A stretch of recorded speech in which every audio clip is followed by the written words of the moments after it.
Filmed from the center of America in New York City is Totally Unhinged. Now, your host, James Blinken.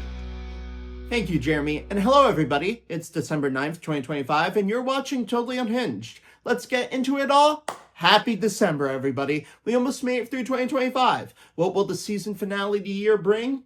Well, of course, we will see Spotify Wraps, and you know what? I'm going to say it. Why does everybody have to post them on Instagram? Like, okay, I'm fine knowing what my friends are listening to, but everybody posts them on Instagram, and I'm not friends with everyone I follow on Instagram. I don't need to know that you only listen to Taylor Swift or Kid Rock, okay? And I'm going to say it. I think rap should occur at the actual end of the year or early January. Come on, imagine waking up on New Year's morning with Wrapped, hungover, throwing up over a toilet. I think that would be way more special. Also, side note, I'm done with the Apple Music hate. I'm a proud user, okay? Don't at me. Let's move on. FIFA, the football organization that does not have bad business practices at all. Like, who thinks the organization that is infamous for bribery scandals and having the World Cup in locations like Russia and Qatar is a bad organization at all? But like when you give baby oil to Pete Diddy, when you give FIFA an opportunity to kick, they kick hard. Most recently, with the king sucker and kinkle Epstein lover, Donald John Trump. See, FIFA gave their first ever Peace Prize to the guy who thinks peace is the equivalent of getting fucked in the ass, but not in a hot way. So this was FIFA's first and I'm guessing only Peace Prize, and it was given by Gianna Infantino, or Evil Mr. Clean, who is besties with Trump, and there was no other choice for this fake Peace Prize? I'm sorry, I'm a fan of football or soccer to us dumb Americans, but just why? This is so stupid, and of course, it's just to feed the Tangerine Man's ego. Everybody really does treat him like a whiny 7-year-old that makes you want to jump out a frickin' window. As you know, Trump is obsessed and made it his apparent life goal to win the real Nobel Peace Prize, which is qualifying someone like Hitler for the prize. But let's not get into specifics. Okay, moving on to more Trump stuff. Trump and Pete Hegeseth, Department of War Crimes, oops, that was a typo.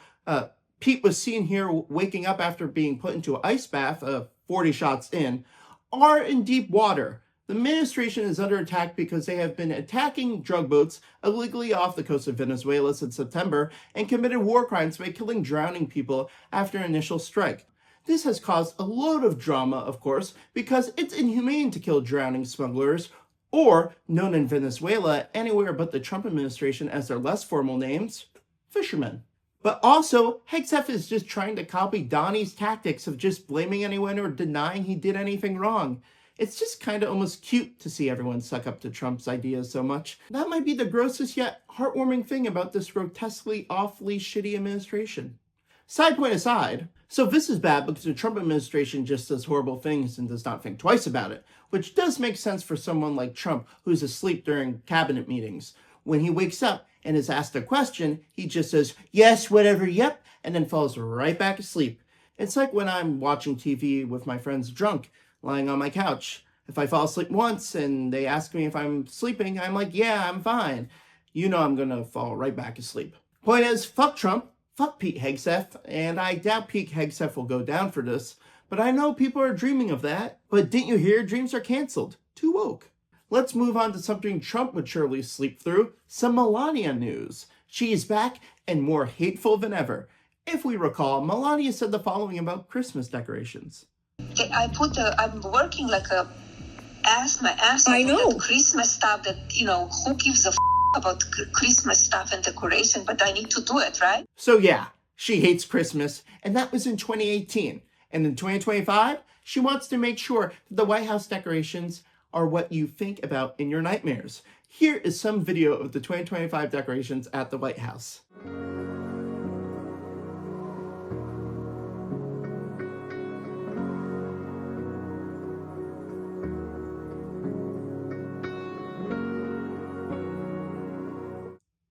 It's so dead. I feel like I'm going to be killed by a chainsaw man or something. Oh God, be best? And is that Lego Trump? Okay, some kid on a White House tour, please knock that down. I'm asking kindly. Anyway, nothing says Christmas like empty, silent halls with no life or happiness. I guess Melania likes that type of thing. If I may, Melania, I hope you be best and get out of that cage marriage soon. Oh, yeah, money. And finally, let's turn our attention to New York City, my home city, because I need to call something out.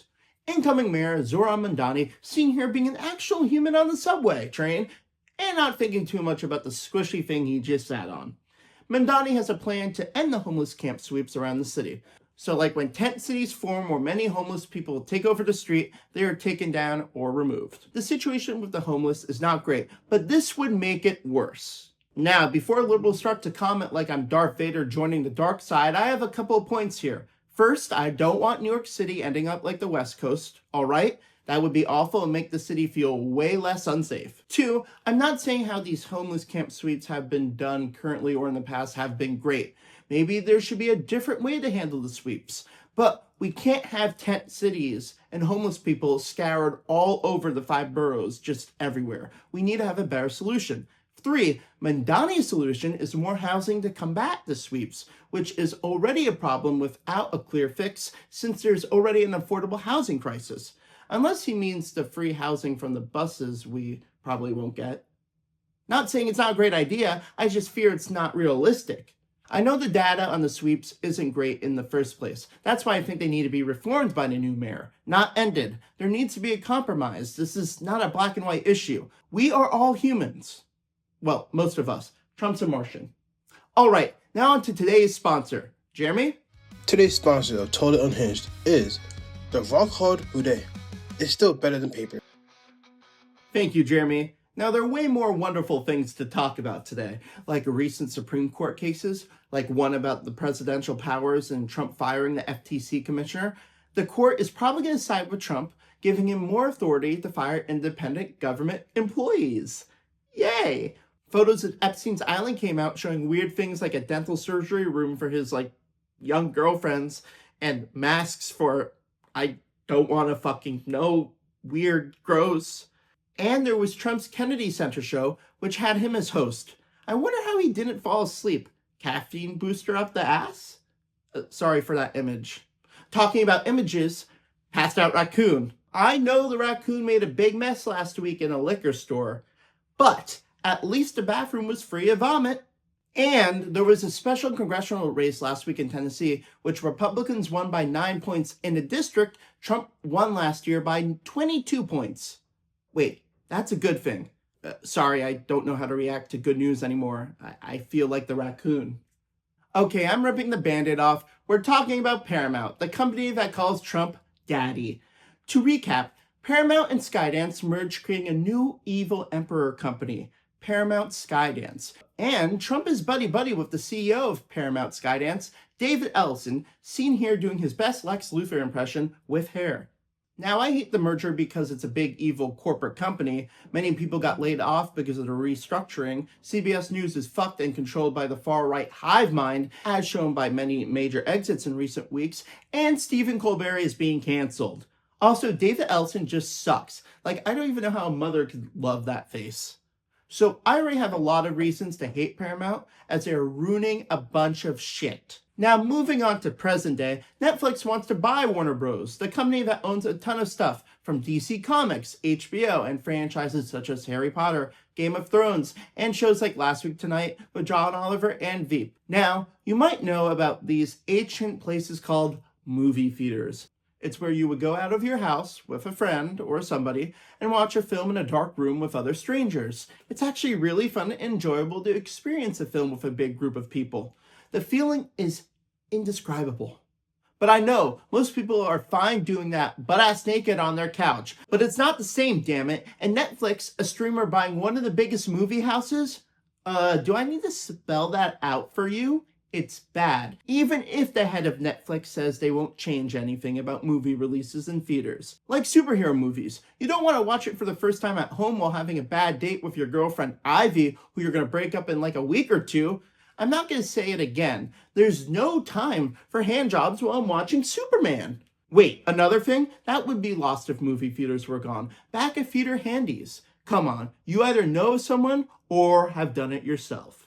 I know what you're also thinking. Warner Bros. Does not own theaters and releases. I know, but they have a big chunk of the blockbusters that go into theaters. And if you lose a chunk of those movies to a streamer and push an already fleeing market, that does not equal anything good. Netflix wants to buy Warner Bros., which would create what people with intelligence call monopolies.